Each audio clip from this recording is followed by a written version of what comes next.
Bending over has started to hurt, and I mean the real kind of hurt, the kind that makes you brace a hand on your knee and think twice before you reach down for anything. Then I want you to hear something before we even start.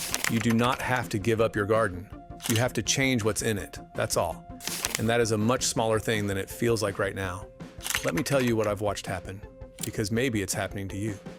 The bending goes first, not the wanting to garden, not the love of it, just the bending. Reaching down to pull a weed, stooping to deadhead a flower, crouching to plant a little annual, and then having to work out how you're going to get back up again.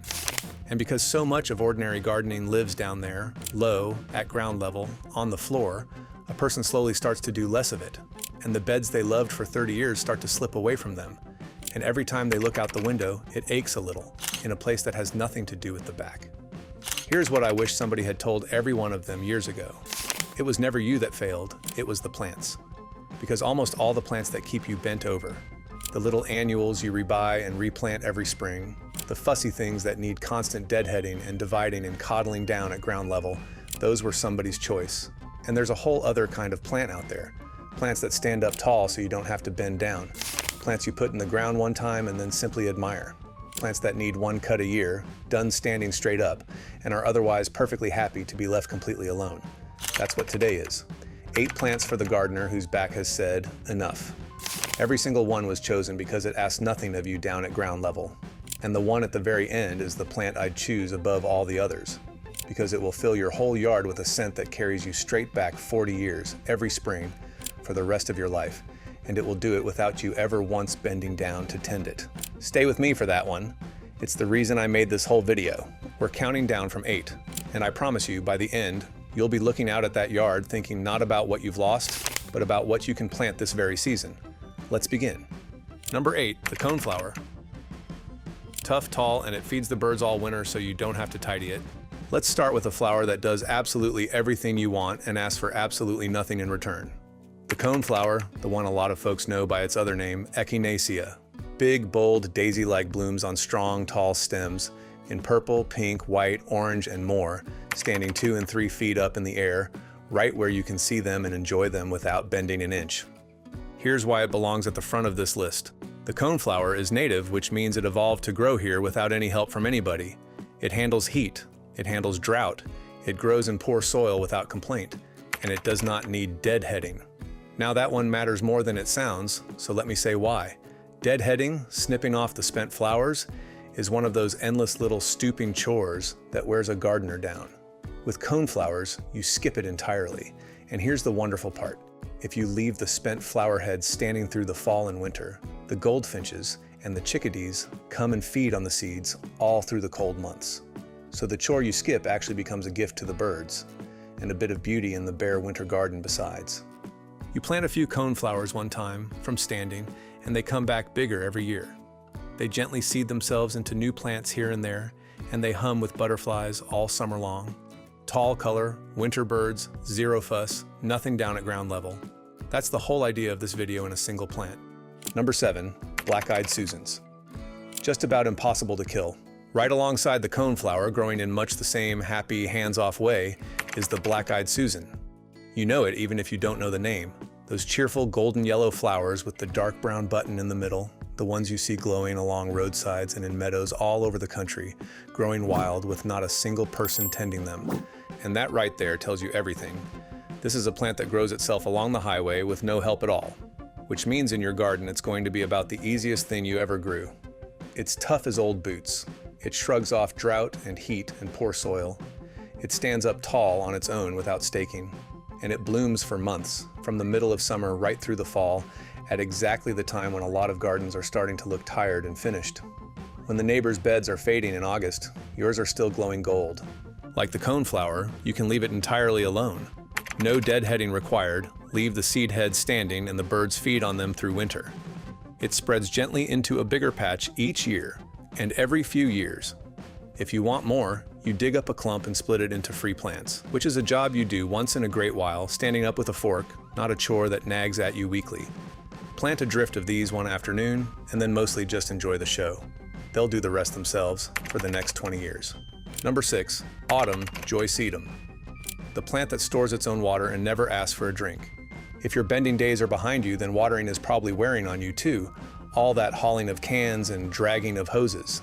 So let me give you a plant that essentially never needs watering at all, and looks gorgeous doing it. This is the tall upright sedum, the most famous one called Autumn Joy. It's a succulent, which is the whole secret.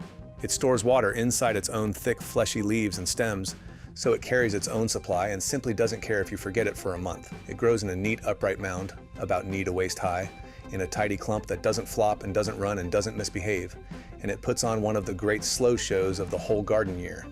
In late summer, the flower heads come up a soft pale pink. Then they deepen week by week to a rich rose. And then, as fall comes on, they turn a warm coppery bronze and they hold that color standing up right through the winter, catching the frost. Here's the entire yearly job for this plant. Once a year, in late winter, you cut the old stems down to the ground, standing up with a pair of shears, in about a minute. That's it. That's everything. It never wants feeding, never wants dividing for years and years, and it truly never wants watering once it's settled. It just sits there being beautiful across 3 whole seasons and asking nothing of your back or your hose. The bees love the flowers in the fall too, when there's little else left for them. This is as close to a plant it and forget it flower as the garden world offers. Number 5. Yarrow. Cut flowers for the house, straight off a plant that thrives on neglect. Here's a plant that gives you something lovely to bring indoors, and gives it to you off a plant that actually does worse the more you fuss over it. That's my kind of flower. Yarrow grows flat-topped clusters of tiny flowers, held up on strong stems above soft feathery foliage, in gorgeous warm colors, deep reds, golds, corals, soft pinks, and creamy whites. It stands up at a good height, a couple of feet, right where your hand can reach it without stooping.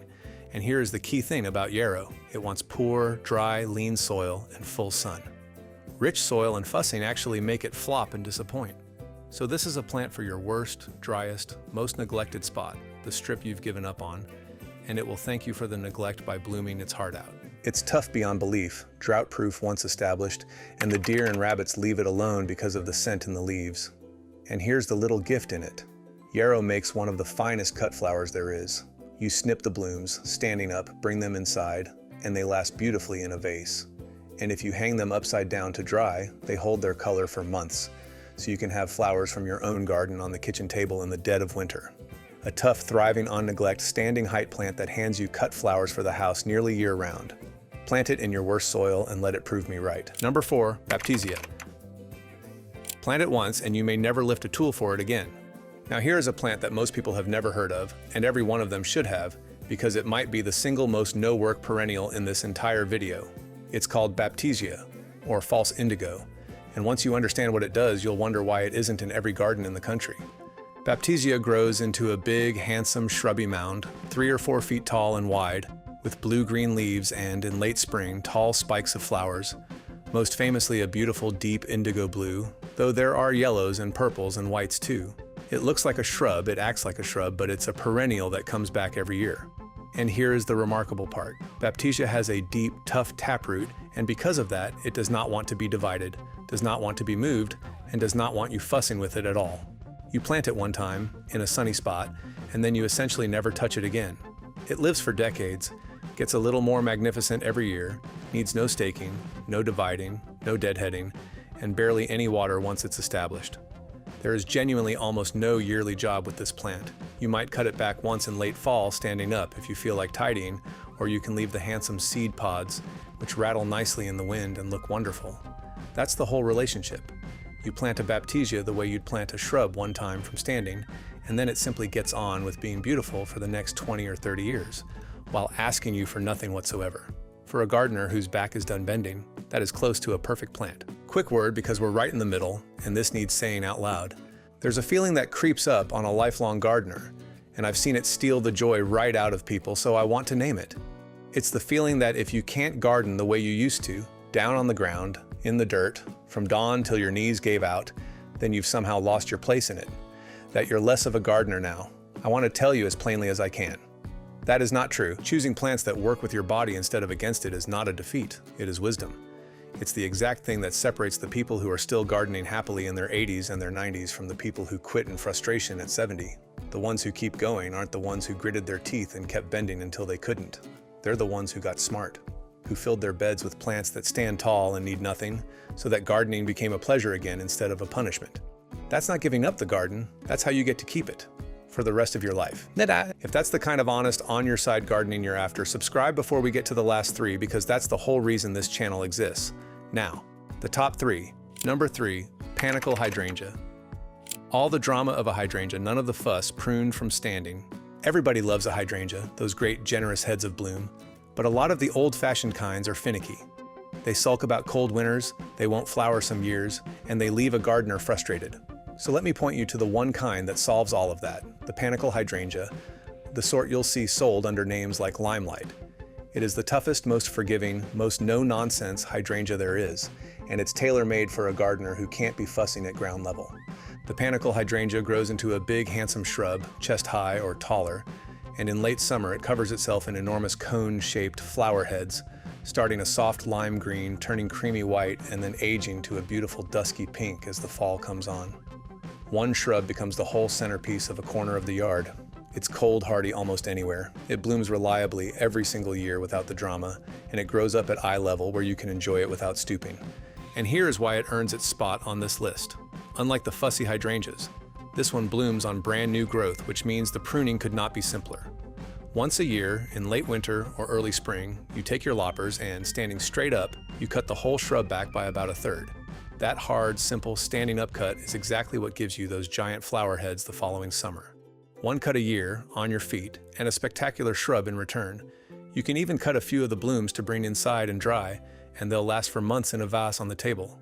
All the glory of a hydrangea, from standing, with none of the heartbreak. Number 2, hardy geranium.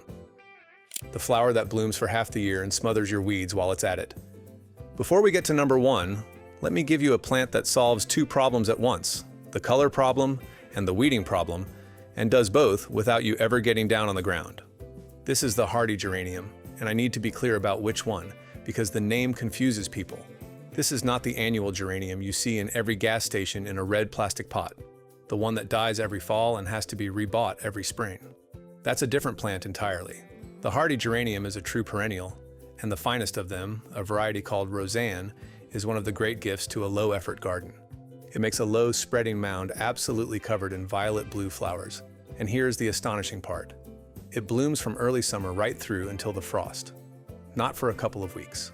For months and months and months, the longest bloom of nearly any perennial you can grow. And it needs no deadheading to do it. It just keeps flowering on its own all season while you do nothing. Better still, that low spreading habit does something wonderful for a gardener who can't be down there weeding. It weaves along the front of a bed and in between your other plants and covers the bare soil so completely that the weeds can't find room to come up. So it's flowering for 6 months and suppressing your weeds at the same time, both jobs done, neither one asking anything of your back. You plant it once from standing and it spreads gently into exactly the kind of soft, full, flowering, weed-free border that people pay landscapers a fortune to create. It might be the hardest working easy plant in the whole garden. Number 1, the lilac. The scent that brings the whole thing back. I told you at the start there was one plant I'd choose above all the rest.